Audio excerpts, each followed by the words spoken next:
Welcome back to Asking Gabriel. This will be part 3, I believe. Yeah, part 3. Part 3. Yeah. Let's go. We have named this one Meeting Alexis. Hi. Let's go into the beginning of our relationship. And we've already talked about how we met, but let's go into the first year or so. Okay. So we were young. You know, we had a lot of fun.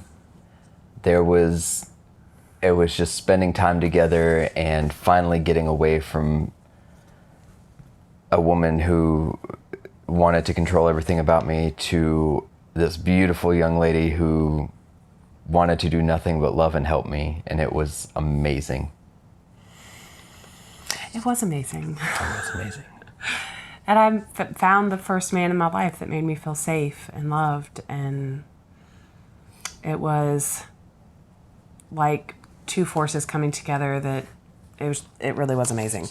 I don't want to say love at first sight, but it truly was. The first year, actually the first few years of our relationship were really, what's the word? Tumultuous? Yes. They were tumultuous. We had a rocky beginning. If you would like to go ahead and start on the first, you going to school, how all of that played out. Okay, so from the beginning of high school, I knew I was going to go to college. I knew I was going to. I had amassed a small group of friends that were able to somehow, some way stay in my life without my mother pushing them out. So we had all basically decided on going to one school, and this was 11th grade, so about a year before I even met Alexis. I made decent enough grades to get into the school, and the only thing I really should have applied for more student loans. For those of you going to college, not student loans, scholarships. Scholarships. Apply for scholarships. Free money is everywhere. Do it. Anywho, I digress. The issue came about when my mother realized that the relationship I had with Alexis was getting deeper and more bonded, more so than the one that I had with her. She saw a woman capable of taking away her son. In a positive way. To her it was negative. She saw it as if someone was going to do to her what she did to my father. So she was vehemently trying to get Alexis out of my life. And it all boiled down to, if I did not break up with her, she would not sign my student loan applications, my FAFSA. She wouldn't do anything for me, and I would be on my own. That includes no housing, no nothing. So even if I didn't go to college, I still wouldn't have a home. So I had no choice. I was scared. I was young. So it was the biggest tragedy of my life, was to break up with Alexis and go to college. So my first year did not turn out the way I hoped. Now, we did stay in touch. We talked. I was borderline obsessed with Andrew. I kind of followed him around like a little lost puppy, and I just loved him with all of my heart, and I knew that he loved me, and I didn't understand because he didn't explain it. And now looking back at it, I completely understand what was happening, and all of it makes sense. But at the moment, I was just so heartbroken and devastated. I don't even think I left my bed for 3 days after we broke up. It was really hard on him and on me. But when he went to school, we still stayed in contact. Even though we weren't together and both of us dated other people, we talked every day. We, MySpaced and Facebooked. And she hacked my Facebook account. I did. I'll never stop saying that. She hacked my Facebook account. Said some horrible things. It was really funny. It wasn't. It was super funny. I'm sorry. It was super funny. Well, I just didn't understand what was going on, so I was angry, and I was irrationally angry. I didn't do anything crazy, but I did hack his Facebook. And this is when Facebook just started to... Oh, yes. I was part of the first year that Facebook actually came out. They were a college-based coalition system that gave us access to our teachers. Homework, everything under the sun, we were supposed to go through Facebook. And then it blew up into a social media site. for all you youngins. So after about midway through it was like April in his second semester of college, I had an emergency and I called him. I didn't know who else to call, and I called him. Hang on. My first semester of school went okay. I woke up, I had my classes, I made good grades, and then that was the time that I started really missing Alexis. So during my second semester, I did horribly. I started drinking heavily. I started going to parties nonstop. I mean, I did everything I could to numb the pain. And so I had friends who were in sororities. So one of these friends decided to ask me to a ball of some sort, a soiree, if you will, just as a guest. And, you know, I had to dress up, not my cup of tea. Not saying I don't look good dressed up. Don't get me wrong, twisted. He does look good dressed up. But we went to this party. It was in the downtown area of the college town, and I get a phone call. Now it's 9-10 o'clock at night, and it was Alexis, and she said that she needed me. I dropped everything. I don't even think I told them that I was leaving, and what was supposed to be an hour and a half car trip took about half an hour. I was at her doorstep. I was still dressed. He was. And I have told him from that day that he saved my life that day, and the dynamic of our relationship completely changed. It went from this young love to this... We understood what it meant to love someone at that point in time. Both of us were so broken before we met each other. And I said this a few times, but we really did just take our broken pieces and we just built something beautiful together. And I feel like it started that night. That was the night that everything changed. Now, mind you, we still didn't get back together. His mother was still adamant on us not being together, so we didn't.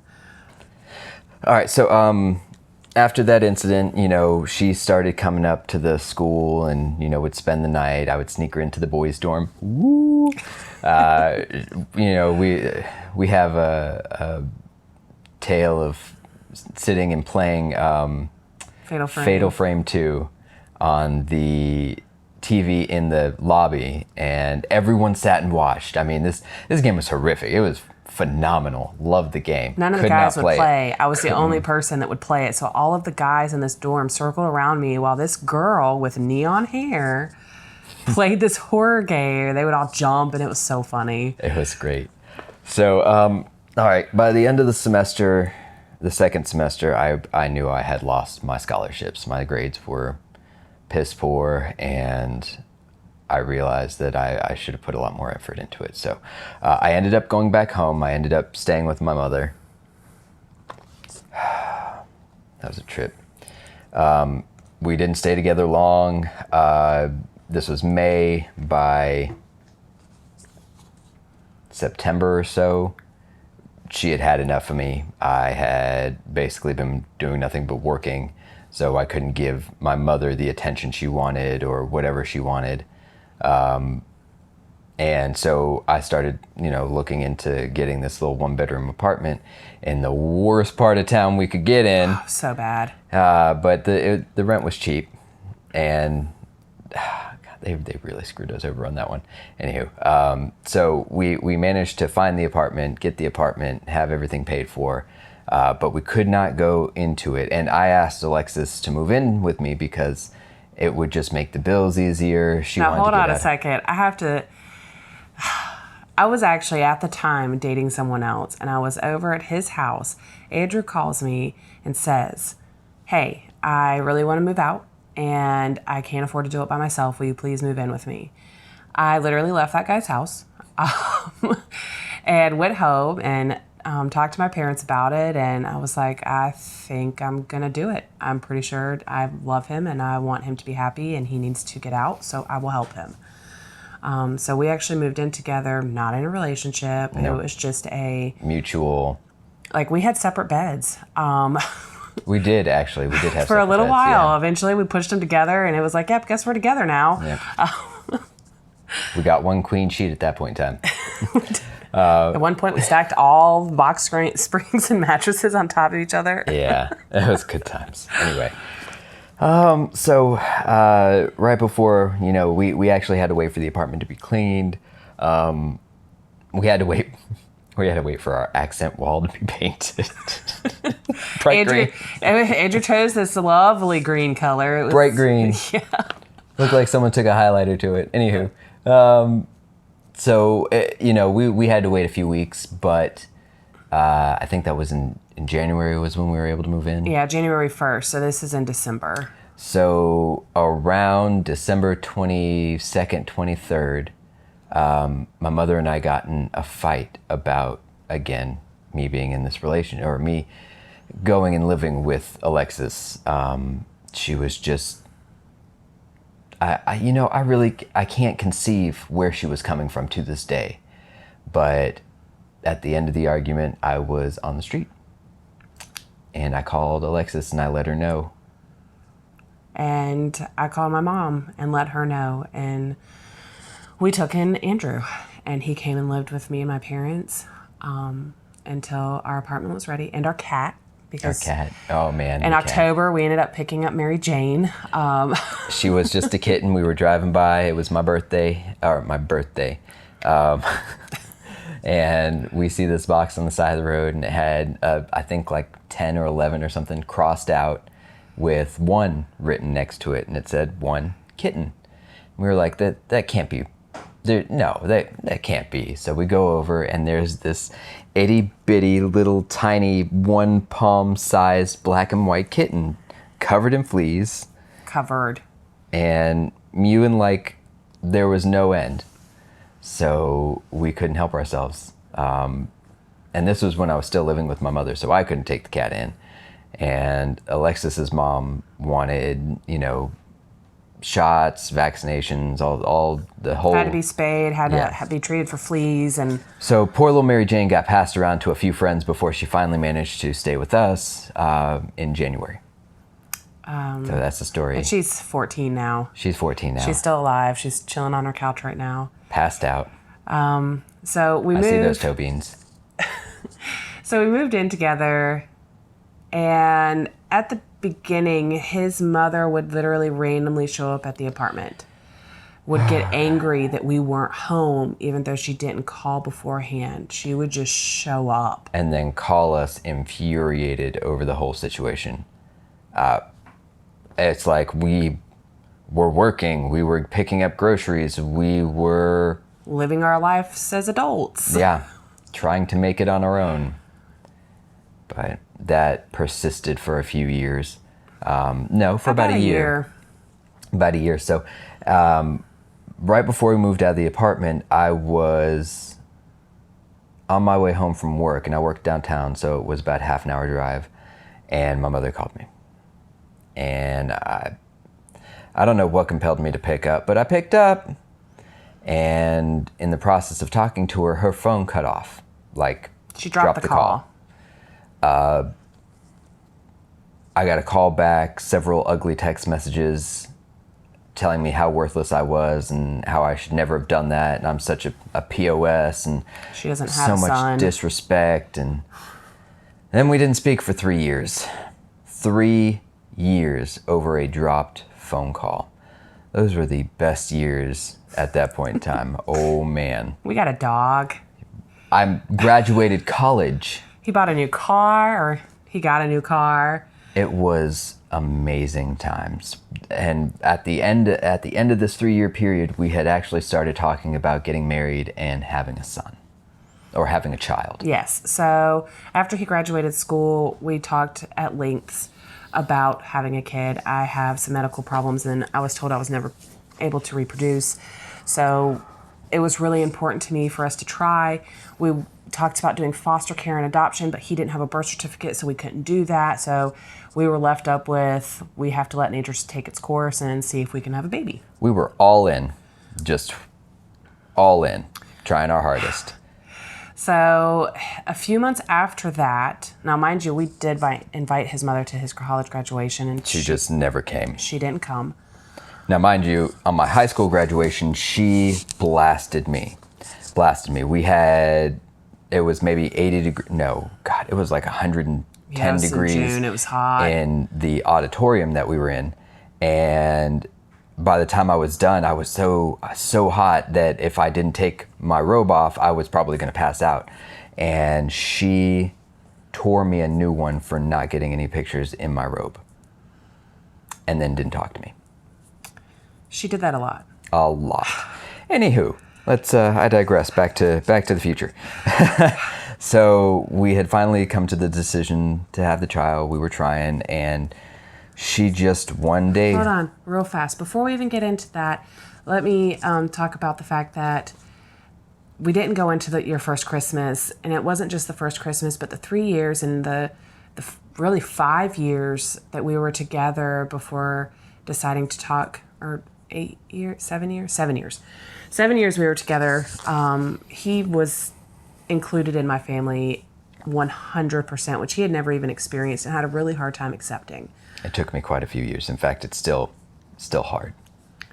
And the first Christmas though, he was just amazed, and he was like, what are y'all doing? Like, why are you doing this? And there was presents for him under the tree, and we had this massive breakfast, and he just didn't even know what to do with himself. And this was the Christmas I was kicked out. So I was homeless for less than a few hours, and her family took me in. I got to sleep on the couch. I got the full Christmas experience for the first time in my life. And it wasn't just the Christmas, it was every holiday after that. On his birthday, my mother hand makes him whatever pie he wants, and I don't like cake. Yeah, he doesn't like cake. So we have always made a point to make every holiday make him feel comfortable and loved. So he grew very attached to my family and to me. So when we decided to start having a family, of course, we told my mother and my father, and they were incredibly excited for us. And then his mother came back into the picture, and I politely asked him not to tell her that we were trying to have a child. So if you would like to go into more detail on that. Honestly, I don't even remember if I told her or not. Did I tell her? Didn't tell her. I respect my wife. But at a certain point in time, 9 months later, it's kind of hard not to say, hey, we're not pregnant. Well, we had gotten married. It was important to Andrew to have Oh, God. to get married. We haven't even talked about that. Okay, so real quick, the whole marriage proposal. It took from the time I proposed to her 2 years, 3 years? 3 years for her to say yes. Now, I took her to this fancy restaurant. And it was unfortunate, but we got a small table instead of a bigger one that I wanted. And it was crowded.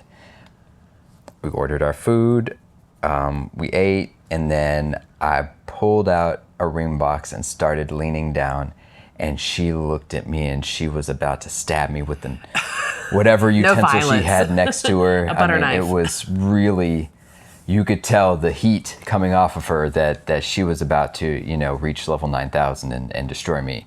So I sat back down, and I was forced to ask this woman's hand in marriage under the table. Now, mind you, I have some pretty severe social anxiety, so I've never wanted the attention on me. Even through Andrew telling his story, that's the reason that I tried to hide myself. I'm in the background. This is about him. I don't like the attention to be on me. She called me stupid for 2 weeks after. I did. But so 3 years later, we got married. I also asked her dad's hand in marriage. He did. He did such a great job. Like, had my dad almost in tears. It was amazing. Sweet man. So we decided to get married. We tell his mother that we're getting married. She acted sort of excited. She said that she was supportive going to take care of the rehearsal dinner, and that was her job, and she was going to do it, and we would call her to try to talk to her about it, and she just wouldn't. And then the night before, we tried to call her, she didn't pick up. So my mother and my sister stepped in, and they planned the rehearsal dinner literally in a day. And she didn't even come to the rehearsal dinner. Nope. So the following day, of course, we get married, and she comes in, and we tried to make a little part of it about her. You know, Andrew did this like rose handing ceremony, and she stayed for maybe 10 minutes, long enough for us to say the vows, and she was gone. A few pictures, all of them so uneasy. They are. And me and Andrew are like this. His mother's over here. Okay, so It wasn't. yeah. We're happy she wasn't there for very long. Anywho. So then a few months later, we find out that we're pregnant, or that I'm pregnant, which was a miracle in itself. Like we were trying to have a kid, but we never expected it. It was insane. And we had a few problems while I was pregnant, but nothing major. One of the problems was we didn't get the heartbeat until I was about 12 weeks gestation. We now know why, but at the time it was kind of strange. And the little tyrant decided to turn around and sit on her spine the entire time. Yeah.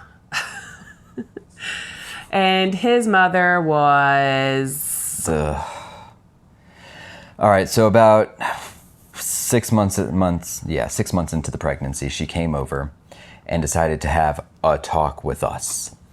Now, I am super, super supportive of my family, but I'm also very much in attack mode when it comes to my family. And she came in and decided to inform us that we were not fit to be parents. We were too young. We didn't know what it meant. So we should give the baby to her. Now, mind you, we were 25 and 26. Andrew had graduated college. Both of us were hardworking. We were living in a home. We had worked really hard for the life that we had. And this was a dream of mine, a dream of Andrew's. So for her to do that, and she tried for us to give that baby to her like multiple times. She wanted to be in the room whenever I was having him. She wanted to take him that night. She did. She was so mad at us that we wouldn't let him spend the night he was born. She wanted... Sorry, guys. Sorry, I need to...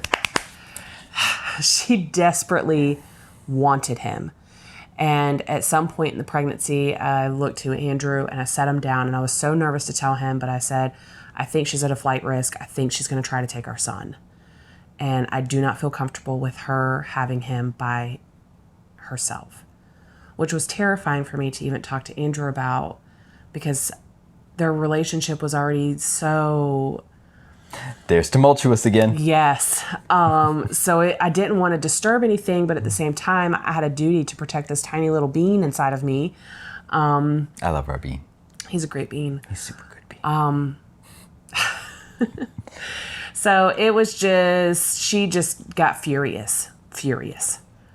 After I had Aries, I had some problems. I started having postpartum hemorrhaging. He was born at 6 o'clock at night, so it was late.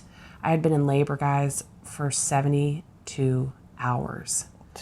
I was in active labor for 12 hours. I pushed for 6 hours. Let's go ahead and point out, too, that she was at home, no medicine, and she gave birth on the couch. I did. She is a beast. Women can handle pain. And then I started to have, and we also found out that Aries was a twin, and that we had lost the other twin. And whenever, I'm trying not to get into the nitty gritty, but basically when the placenta came out, that's when we found that out. And then I just started hemorrhaging blood. And it was... To make y'all feel better, just to make y'all feel a little bit better, there was no actual twin. He was absorbed early on. And it is what caused this. Well, he died at 12 weeks gestation.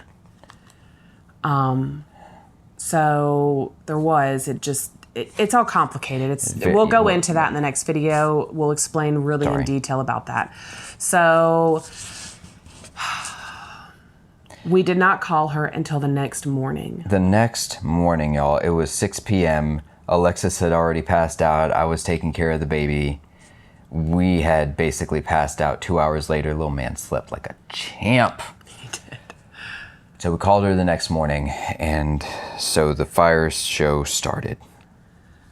And that's where we're going to leave off now. Sorry to leave you on a cliffhanger, but Aries and how everything progressed will be in the next videos starting tomorrow. He gets his own. He does get it. There's going to be a video specifically all about Aries, and then there's going to be a video specifically about my mother's relationship with him. Yep. So we love y'all. Hope you enjoyed. Any comments we'll try and respond to. Anything y'all have that you may want added to the next video, just let us know. We love y'all. bye. Bye.